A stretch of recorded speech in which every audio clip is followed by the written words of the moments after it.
Il y a une femme au nom de Belle Bijoux qui bouffe tontine sur internet depuis quelques jours. Si vous allez sur Google actuellement, vous tapez Pinterest. Ce n'est plus le site Pinterest qui va sortir, ce sont les photos de cette femme qui vont sortir et les publications là concernant.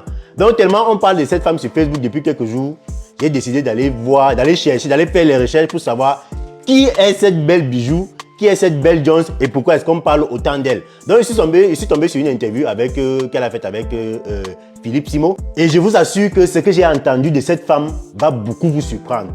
Écoutons-la ensemble. Bien sûr, je suis Belle Jones, aussi connue sous le nom de Belle Bijoux sur les réseaux sociaux, la directrice de Belle Secret Europe et Queen's Academy. Belle Secret est une société que j'ai créée en 2018 qui se focalise sur le cosmétique. Donc, les produits d'hygiène intime, femmes et hommes, produits de la peau, visage, produits de cheveux, capillaires et tout. Belle Secret Europe fait pareil, c'est juste une succursale de Belle Secret. Belle Secret est basée aux États-Unis et Belle Secret Europe est ici en Europe. Et bien sûr, Queen's Academy est une société que j'ai créée en 2022 où j'apprends à tout le monde. Au départ, j'ai commencé avec les femmes, mais j'ai vu qu'il y avait aussi des hommes qui voulaient se lancer dans l'entrepreneuriat et apprendre tout ce qui est business. Donc, Queen's Academy est une académie où j'apprends l'entrepreneuriat en général, l'argent, les finances, l'investissement et surtout, les stratégies marketing de comment vendre en ligne, le digital, si je peux dire.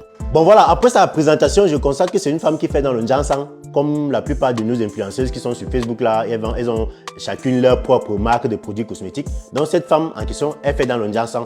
Continuons de l'écouter. J'ai quitté le Cameroun en 2008 pour les États-Unis et je reviens au Cameroun en 2013 pour visiter ma famille pour la toute première fois après avoir quitté. Et je constate que j'ai des cousines, des tantes qui ont des odeurs corporelles, mais tu sais, au Cameroun ou en Afrique, tu peux pas aller dire à ta tante que tu as des odeurs, des trucs comme ça. Donc, quand je rentre aux États-Unis, je décide de créer une chaîne YouTube. Parce qu'aux États-Unis, YouTube était déjà quelque chose qui était avancé. Les gens faisaient des vidéos et parce que j'y vis, je voyais déjà ce que les gens faisaient. Et je me suis dit, je vais créer cette chaîne et je vais parler d'hygiène corporelle. Un message que j'adressais directement à mes tantes et à mes cousines, mais indirectement. Donc, je faisais les vidéos, j'envoyais à mes tantes, à mes soeurs, je disais partager, mais je voulais qu'elles regardent les vidéos pour leur montrer. J'ai commencé simplement en disant, voilà, utilisez du citron, faites ceci, taillez-vous les poils et tout, voilà, pour ne pas avoir des odeurs et tout. Mais c'était pour elle, Donc vous avez écouté, ce qui l'a poussé à ouvrir son business de cosmétiques, c'est parce qu'elle est venue ici au Cameroun et elle a constaté que ses cousines et ses tantes avaient des odeurs corporelles. Ça fait que quand elle est rentrée aux États-Unis, elle a décidé de lancer dans le business, non seulement pour sensibiliser les femmes, mais aussi pour leur donner des solutions qui vont leur permettre de ne plus avoir les odeurs corporelles. Continuons d'écouter. La passion, c'était le commerce. C'est ça qui est dans mon sang depuis que je suis petite. J'ai vendu les beignets, les sucettes, les bonbons, donc je sais vendre.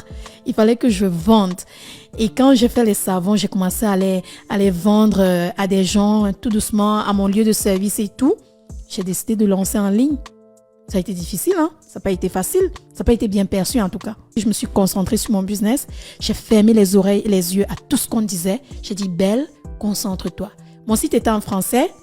Je l'ai mis en anglais. J'ai dit, OK, vous ne voulez pas de moi, il n'y a pas de problème. Je suis sûre que les Américains auront envie de moi. Je me suis concentrée sur le marché américain. Et ça a pris une tournure à laquelle je ne m'attendais pas. Je me suis concentrée sur les Américains. Mes publicités, pays américains, État américain, Canada. J'ai carrément abandonné tout ce qui était. Tu t'es servi de la publicité au travers des réseaux pour faire connaître ton savon. Exactement, ouais. Et c'est comme ça que la société a commencé à grandir. Et en fin 2019, quand j'ai regardé mon chiffre d'affaires, j'ai dit, Seigneur, incroyable. Tu te rappelles, c'était combien? Le chiffre d'affaires la première année, 2 millions de dollars. Non. Avant les taxes. Après les taxes, le profit, c'était dans les 1,2 million. Après une année à vendre... Une année, de 2018 à 2019. Dès la première année de ton lancement? Dès la première année de mon lancement. Waouh. Plus de 2 millions de dollars. Incroyable. La focalisation, le travail, les publicités. J'ai dû apprendre beaucoup de choses en quelques mois, mais ça n'a pas été facile. Un produit ou entre-temps, tu as diversifié déjà? J'avais commencé avec 3 produits. Ah, directement? Oui, 2 savons intimes et des ovules. OK. Des ovules qui sont aujourd'hui en pharmacie aux États-Unis et les savons intimes qui sont aussi en pharmacie aux États-Unis. Je suis très fière. Mais j'avais commencé avec 3 produits. Et tout doucement, j'ai augmenté les produits, bien sûr. Aujourd'hui, tu as combien de produits? Oh! Intime ou toute la gamme? Toute la gamme. On a plus de 100 produits. Non. Oui. Plus de 100 produits que tu fabriques et que tu distribues dans les pharmacies. Et aux États-Unis, en France, en Afrique, partout. Et la marque s'appelle? Belle Secret. Les secrets de Belle. Donc, vous avez suivi, la dame en question, elle a ses produits qui sont commercialisés dans les pharmacies aux États-Unis. Ces produits, donc, ça veut dire qu'aux États-Unis, là, quand tu entres en pharmacie, tu entres dans une pharmacie aux États-Unis, tu vas trouver les produits de cette femme. C'est une Camerounaise. Elle a dit c'est la même chose en France, c'est la même chose dans plusieurs autres pays européens, c'est la même chose en Afrique. Continuons d'écouter. Dans les années d'après, quand le public américain m'a accepté, le public francophone a commencé à me réclamer. J'ai décidé de créer une société ici en Europe, que j'ai appelée Belle Secret Europe, parce que les gens demandaient, ils voyaient les résultats des États-Unis parce que je suis sur les réseaux et je me cachais pas, je montrais et je disais, voici ça, vous avez refusé, mais voici ça. Et quand j'ai créé le site Europe, l'Afrique a commencé, on veut les boutiques, on veut les représentants, on veut les boutiques. J'ai dit OK et j'ai commencé à envoyer des produits en Afrique et tout mais il a fallu que je m'éduque beaucoup. J'avais un manque d'éducation en business, un manque d'éducation en information. Il fallait que je m'informe sur tout ce qui était business. Je n'ai pas un MBA, je n'ai pas fait de tout ce qui était business. Je me focalisais sur ce que ma mère m'a appris quand elle vendait les beignets. Tu vois, c'était du genre, si quelqu'un passe une commande de $150, je mets un cadeau. Parce que je sais que, l'être humain aime tout ce qui est gratuit. Et il va revenir après le cadeau. Je mets un cadeau, je mets une petite note. Et je me suis entourée de bonnes personnes. Il y avait mon époux qui était là, qui m'aidait. J'ai pris une assistante et une directrice qui m'aidait avec tout ce qui était le marketing pour m'aider. Et elles ont apporté beaucoup d'idées, comme qu'on ne peut pas construire un village toute seule, où on dit un enfant est élevé par un village. Donc, j'ai dû prendre des gens qui m'ont aidé. Et c'est grâce à eux que j'ai pu faire ce chiffre d'affaires-là. En passant, d'ailleurs, je n'étais pas toute seule. À partir de là, en 2022, il y a beaucoup de femmes qui ont vu mon succès, qui n'arrivaient pas à comprendre comment, en quelques années, j'ai pu créer une société, des boutiques en Afrique, en Europe, des représentants un peu de partout, qui m'ont dit, Belle, moi aussi je veux me lancer dans l'entrepreneuriat, mais comment est-ce que tu as fait? C'est quoi ton secret? C'est quoi ta force? C'est quoi ta stratégie? Et j'ai commencé à offrir des cours privés.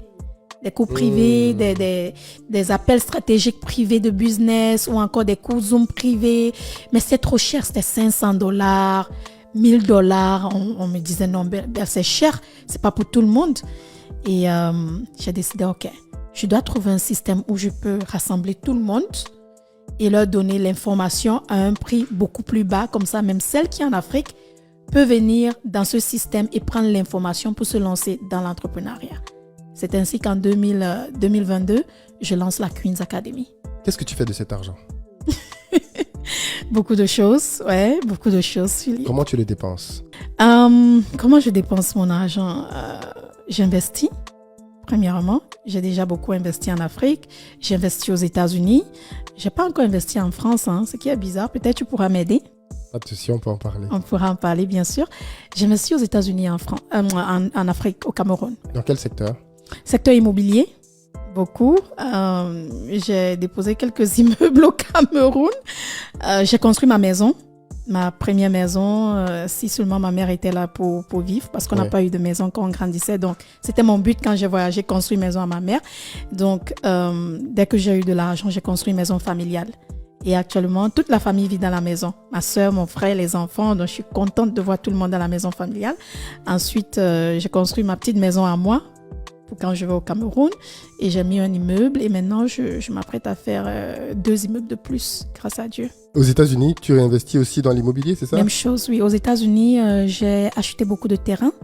J'en ai environ 6 parce que les terrains pour moi aux États-Unis ont plus de valeur et tout.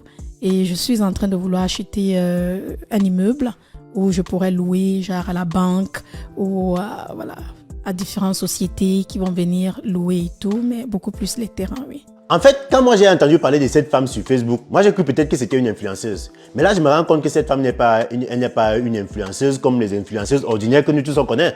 Moi, je vois plutôt que cette femme, elle est entrepreneur. Donc, c'est une femme qui a beaucoup d'entreprises, elle investit dans le cosmétique, elle investit même dans l'immobilier. Aux États-Unis, elle achète des maisons et des terrains aux États-Unis pour faire des business avec.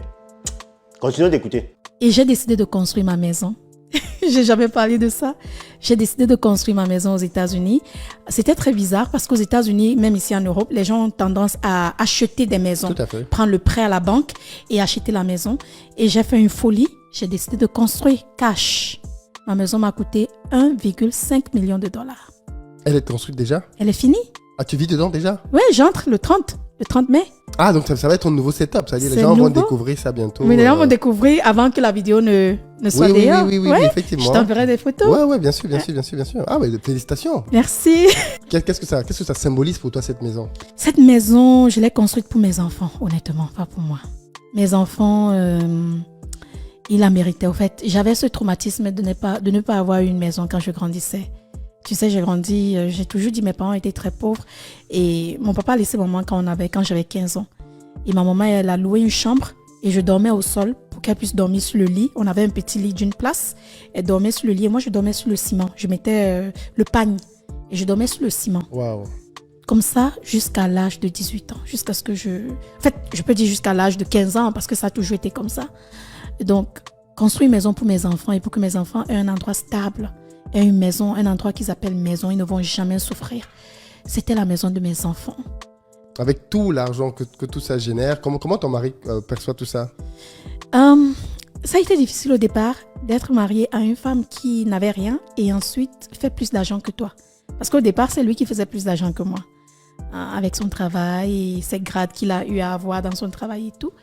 Et ensuite, je fais plus d'argent que lui. Beaucoup plus d'argent que lui. Ça a été difficile. Il y a eu ce complexe d'ego. Ce problème d'ego, d'homme et tout, tu vois, et tout. Mais c'était à moi, en tant que femme, de le rassurer. Tu vois, c'est pas parce que tu as l'argent que tu changes ou tu veux commander ton mari. Non, même avec l'argent que je fais, je suis toujours sa femme, je lave toujours ses habits, je fais toujours la cuisine.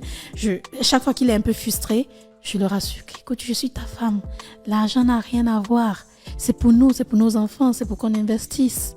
Ça n'a rien à voir. J'ai 4 enfants. J'ai 2 aux États-Unis qui sont mes enfants biologiques. J'ai 2 au Cameroun que j'ai adoptés, mes 2 nièces.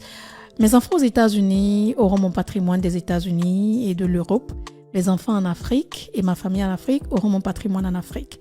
Mais en même temps, je donnerai quelque chose à mes enfants qui sont ici, une partie du patrimoine en Afrique. Je ne vais pas les oublier. Mais je n'oublie pas. En fait, mes enfants, ils sont bien, en fait. J'ai déjà établi leur vie du point où, même à l'âge de 30 ans, ils ne vont pas souffrir. Aux États-Unis, on a des assurances. On a ce qu'on appelle life insurance. On a ce qu'on appelle savings. Donc, j'ai fait tout ça pour mes enfants. Chaque mois, il y a une certaine somme qui sort de mon compte ou du compte business qui va directement dans le compte de mes enfants. Directement, que ce soit pour leur assurance de vie ou encore leur épargne. Comme ça, à un certain âge, à l'âge de 18 ans, 21 ans, ils ont déjà une certaine somme qui pourra leur aider ou à payer leurs études ou à faire ce qu'ils veulent avec. Bon, mes chers amis, vous avez écouté Belle Bijou, encore Belle Jones. Pour vous dire, vraiment, je ne la connaissais pas. Hein. C'est quand son nom a commencé à chauffer sur Facebook là que je suis aussi allé voir, chercher à savoir qui c'est. Et vous avez écouté comme moi. Hein. Moi, je retiens juste que c'est une femme qui est entrepreneur, qui fait beaucoup de business.